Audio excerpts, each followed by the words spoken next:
Il-Prim Ministru Robert Abela mar kontra dak li qal il-Ministru tas-Saħħa Chris Fern meta ta' messaġġi konfliġġenti waqt l-aħbarijiet fuq ix-xandir tal-Istat.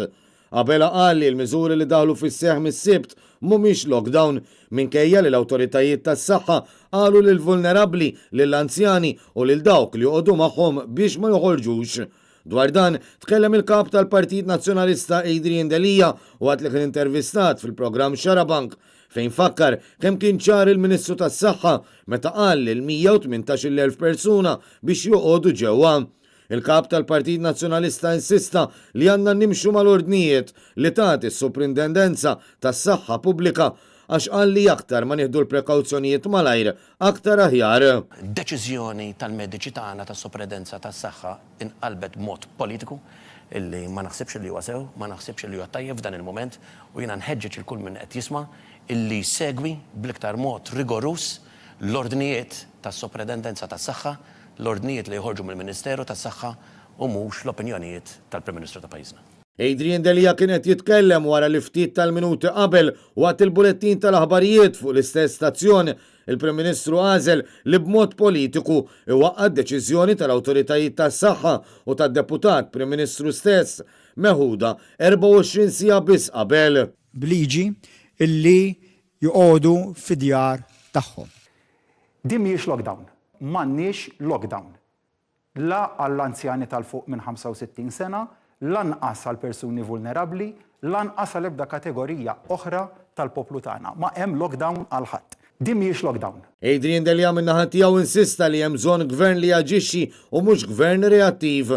Il-gvern irid jintervjeni wkoll b'mod ekonomiku u jkun deċiżiv biex isalva n-negozji u l-postijiet tax-xogħol.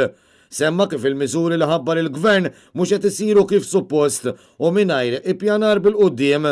Adrian Delija fakkar kif il-gvern neffaq lil pajjiżna 240 miljun euro biex l-isptarijiet pubbliċi ingħaddew lil barranin biex issa l-isptar San Luqa ġie abbandunat mill-barranin li ma investew xejn. U kritika l-fatt li l-gvern lanqas qed jgħin lill-infermiera tant li qed jintaxxhom fuq l-overtime. Barra minn hekk, filwaqt li semma l-proposti tal-Partit Nazzjonalista qal li l-gvern qed jibqa' jwebbes rasu billi ma jraħħax il-kontijiet tad-dawl u l-ilma bin-nofs, kontijiet li qal għandhom jorħsu għal batut u mhux għal partiti politiċi. Nistieden, nitlob il-Prim Ministru flok iħares lejn il-kontijiet tal-Partit Nazzjonalista li aħna ħalsuhom.